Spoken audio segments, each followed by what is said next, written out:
Uncle David's Nonsensical Story About Giants and Fairies by Catherine Sinclair. Pie crust and pastry crust, that was the wall. The windows were made of black puddings and white, and slated with pancakes, you ne'er saw the like.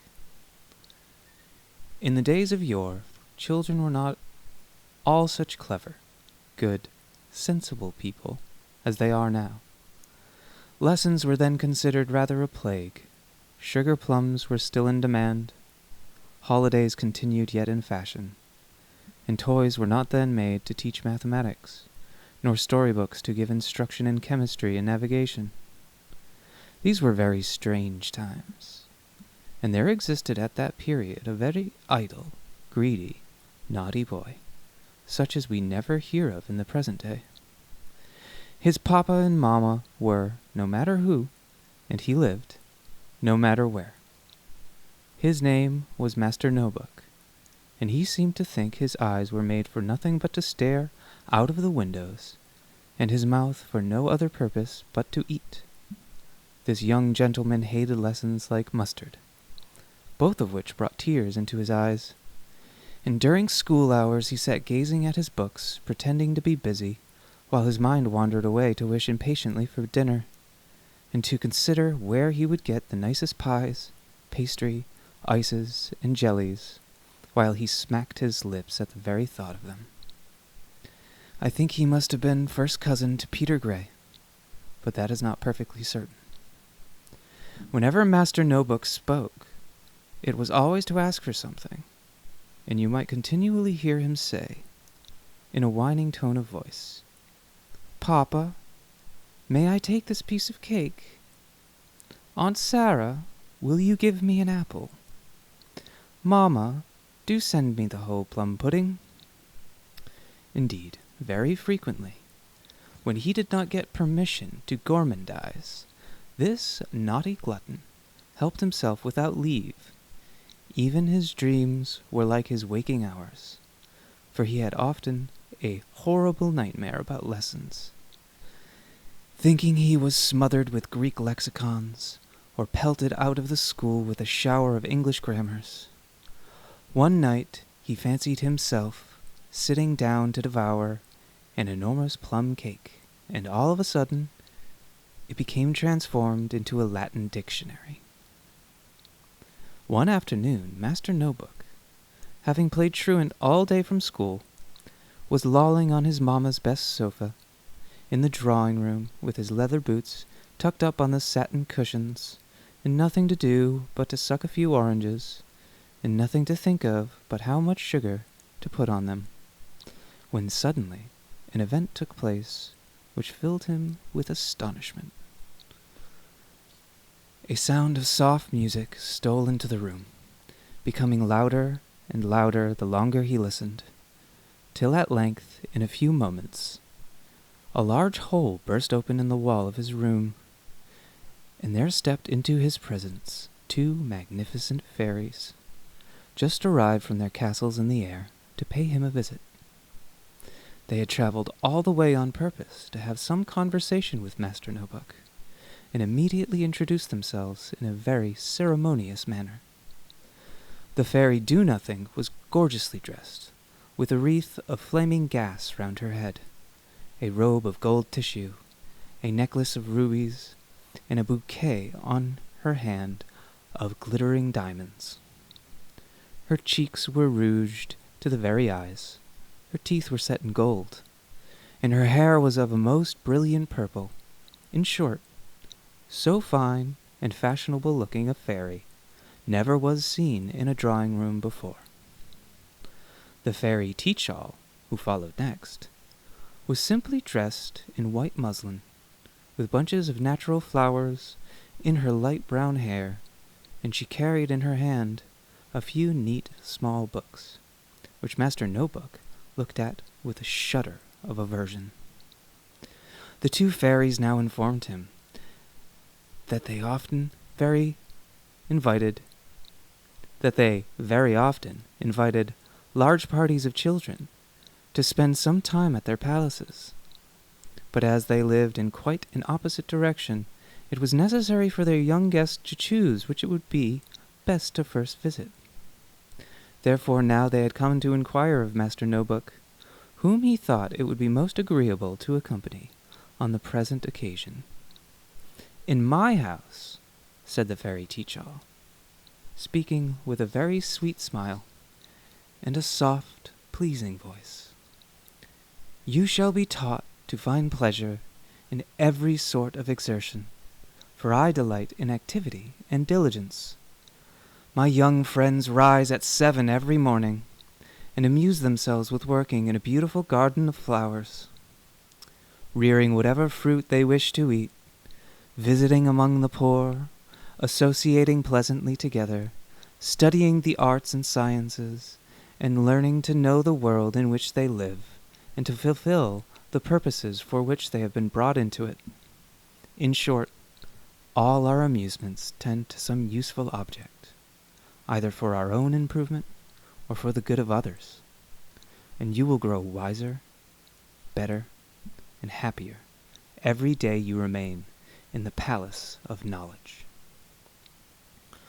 "But in Castle Needless, where I live," interrupted the fairy Do-Nothing, rudely pushing her companion aside with an angry, contemptuous look, "we never think of exerting ourselves for anything.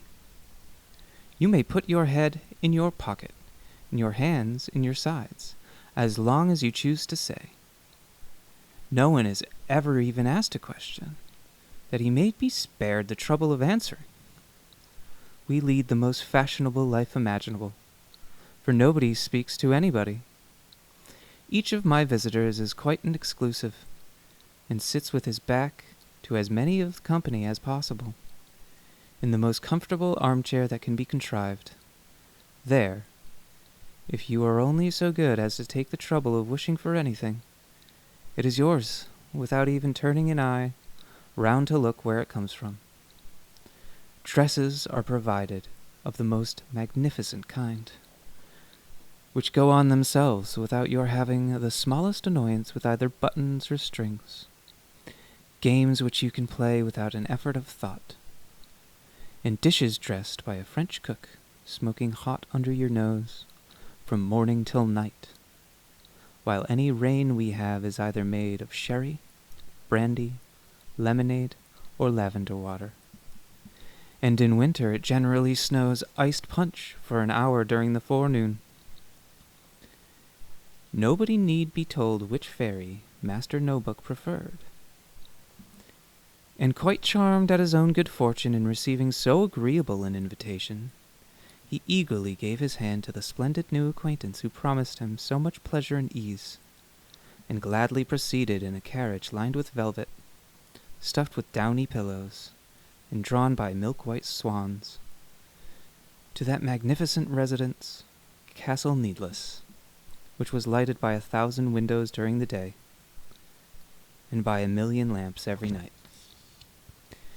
Here Master No-Book enjoyed a constant holiday and a constant feast, while a beautiful lady covered with jewels was ready to tell him stories from morning till night, and servants waited to pick up his playthings if they fell, or to draw out his purse or his pocket-handkerchief when he wished to use them. Thus Master No-Book lay dozing for hours and days on richly embroidered cushions, never stirring from his place, but admiring the view of trees covered with the richest burned almonds, grottos of sugar candy, a jet d'eau champagne, a wide sea which tasted of sugar instead of salt, and a bright clear pond filled with goldfish that let themselves be caught whenever he pleased. Nothing could be more complete, and yet, very strange to say, Master No-Book did not seem particularly happy. This appears exceedingly unreasonable, when so much trouble was taken to please him. But the truth is that every day he became more fretful and peevish. No sweetmeats were worth the trouble of eating. Nothing was pleasant to play at. And in the end he wished it were possible to sleep all day as well as all night. Not 100 miles from the Fairy Do-Nothing's palace there lived a most cruel monster, called the giant Snap-'em-Up, who looked, when he stood up, like the tall steeple of a great church, raising his head so high that he could peep over the loftiest mountains, and he was obliged to climb up a ladder to comb his own hair. Every morning regularly, this prodigiously great giant walked round the world before breakfast for an appetite, after which he made tea in a large lake, used the sea as a slop basin, and boiled his kettle on Mount Vesuvius. He lived in great style, and his dinners were most magnificent, consisting very often of an elephant roasted whole, ostrich patties, a tiger smothered in onions, stewed lion, and whale soup. But for a side dish, his greatest favorite consisted of little boys, as fat as possible, fried in crumbs of bread, with plenty of pepper and salt. No children were so well fed, or in such good condition for eating as those in the Fairy Do-Nothing's garden, who was a very particular friend of the giant Snap-'em-Up's, and who sometimes laughingly said she would give him a license and call her own garden his preserve, because she allowed him to help himself, whenever he pleased, to as many of her visitors as he chose, without taking the trouble even to count them. And in return for such extreme civility, the giant very frequently invited her to dinner. Snap-'em-Up's favorite sport was to see how many brace of little boys he could bag in a morning. So in passing along the streets, he peeped into all the drawing-rooms without having occasion to get upon tiptoe, and picked up every young gentleman who was idly looking out of the windows, and even a few occasionally who were playing truant from school. But busy children seemed always somehow quite out of his reach.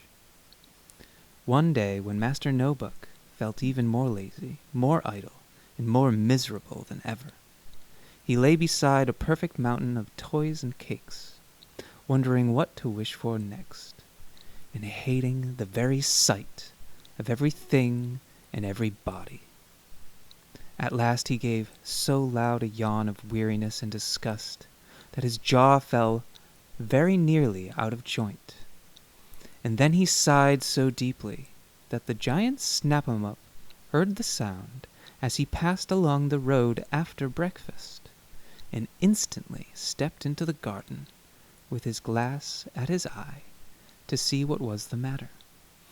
Immediately on observing a large, fat, overgrown boy as round as a dumpling lying on a bed of roses, he gave a cry of delight, followed by a gigantic peal of laughter, which was heard 3 miles off, and picking up Master No-Book between his finger and thumb, with a pinch that very nearly broke his ribs, he carried him rapidly towards his own castle, while the Fairy Do-Nothing laughingly shook her head as he passed, saying, "That little man does me great credit. He has only been fed for a week, and is as fat already as a prize ox. What a dainty morsel he will be.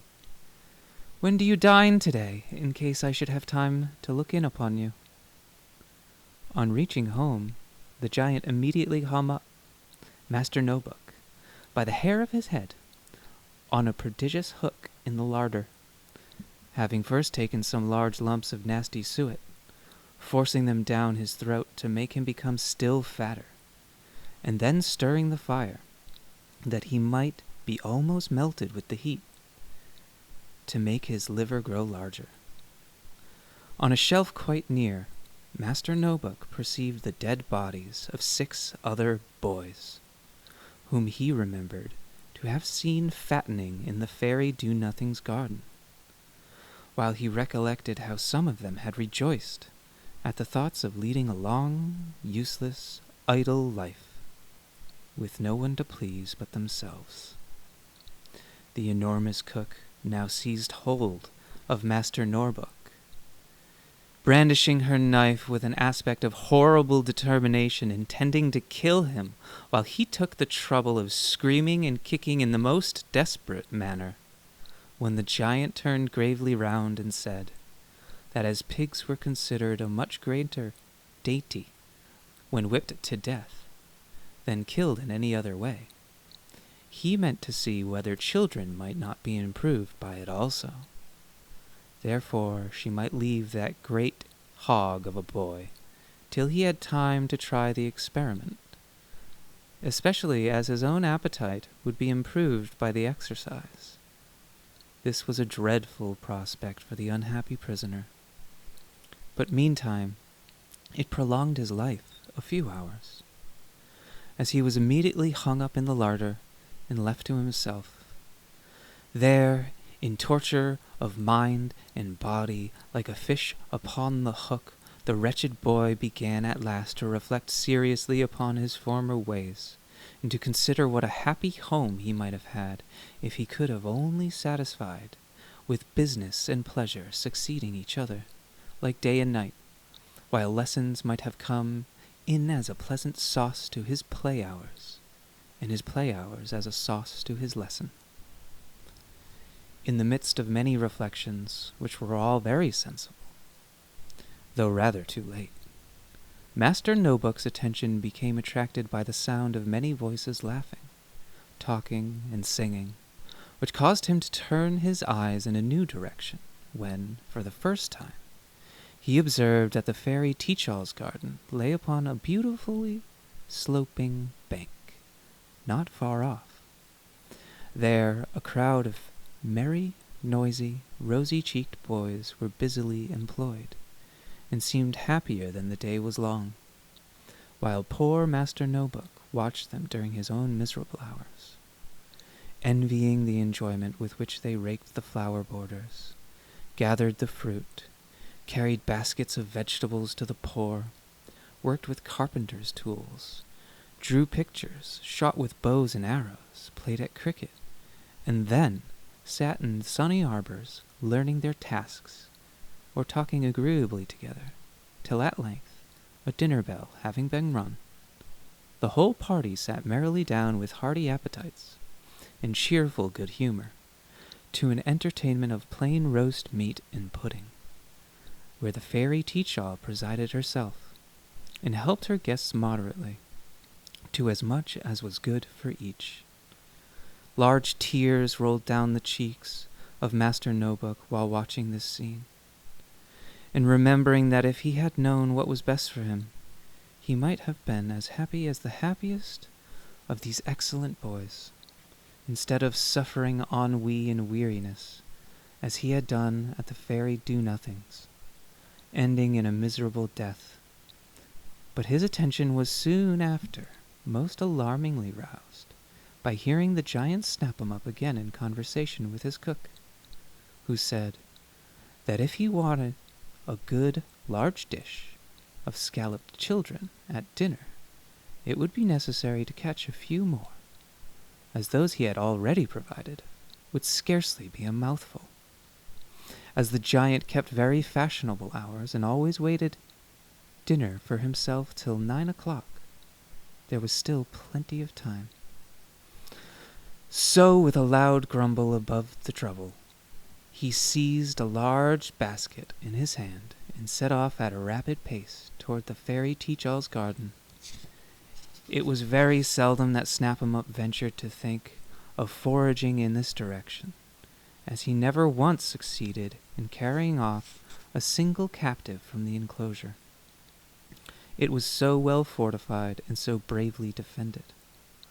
But on this occasion, being desperately hungry, he felt as bold as a lion, and walked with outstretched hands straight toward the fairy Teach-all's dinner table, taking such prodigious strides that he seemed almost as if he would trample on himself. A cry of consternation arose the instant this tremendous giant appeared, and as usual on such occasions, when he had made the same attempt before, a dreadful battle took place. 50 active little boys bravely flew upon the enemy, armed with their dinner knives, and looked like a nest of hornets, stinging him in every direction, till he roared with pain and would have run away. But the fairy Teach-all, seeing his intention, rushed forward with the carving knife, and brandishing it high over her head, she courageously stabbed him to the heart. If a great mountain had fallen to earth, it would have seemed like nothing in comparison with the giant Snap-'em-up, who crushed 2 or 3 houses to powder beneath him, and upset several fine monuments that were to have made people remembered forever. But all this would have seemed scarcely worth mentioning, had it not been for a still greater event, which occurred on the occasion, no less than the death of the fairy Do-Nothing, who had been indolently looking on at this great battle, without taking the trouble to interfere, or even to care who was victorious, but being also lazy about running away. When the giant fell, his sword came with so violent a stroke on her head that she instantly expired. Thus, luckily for the whole world, the fairy Teach-all got possession of immense property, which she proceeded without delay to make the best use of in her power. In the first place, however, she lost no time in liberating Master No-book from his hook in the larder, and gave him a lecture on activity, moderation, and good conduct, which he never afterwards forgot. And it was astonishing to see the change that took place immediately in his whole thought and actions. From this very hour, Master No-book became the most diligent, active, happy boy in the fairy Teach-all's garden, and on returning home a month afterwards, he astonished all the masters at school by his extraordinary reformation. The most difficult lessons were a pleasure to him. He scarcely ever stirred without a book in his hands, never lay on a sofa again, would scarcely even sit on a chair with a back to it, but preferred a 3-legged stool, detested holidays, never thought any exertion a trouble, preferred climbing over the top of a hill to creeping round the bottom, always ate the plainest food in very small quantities, joined a temperance society, and never tasted a morsel till he had worked very hard and got an appetite. Not long after this, an old uncle, who had formerly been ashamed of Master No-book's indolence and gluttony, became so pleased at the wonderful change that on his death he left him a magnificent estate, desiring that he should take his name. Therefore, instead of being any longer one of the No-book family, he is now called Sir Timothy Bluestocking, a pattern to the whole country round, for the good he does to every one, and especially for his extraordinary activity, appearing as if he could do 20 things at once. Though generally very good-natured and agreeable, Sir Timothy is occasionally observed in a violent passion, laying about him with his walking-stick in the most terrific manner, and beating little boys within an inch of their lives. But on inquiry, it invariably appears that he has found them out to be lazy, idle, or greedy, for all the industrious boys of the parish are sent to get employment from him, while he assures them that they are far happier breaking stones on the road than if they were sitting idly in a drawing-room with nothing to do. Sir Timothy cares very little for poetry in general, but the following are his favorite verses, which he has placed over the chimney-piece at a school that he has built for the poor, and every scholar is obliged, the very day he begins his education, to learn them. Some people complain they have nothing to do, and time passes slowly away. They saunter about with no object in view, and long for the end of the day. In vain are the trifles, In toys they desire, for nothing they truly enjoy. Of trifles and toys and amusements they tire, for want of some useful employ.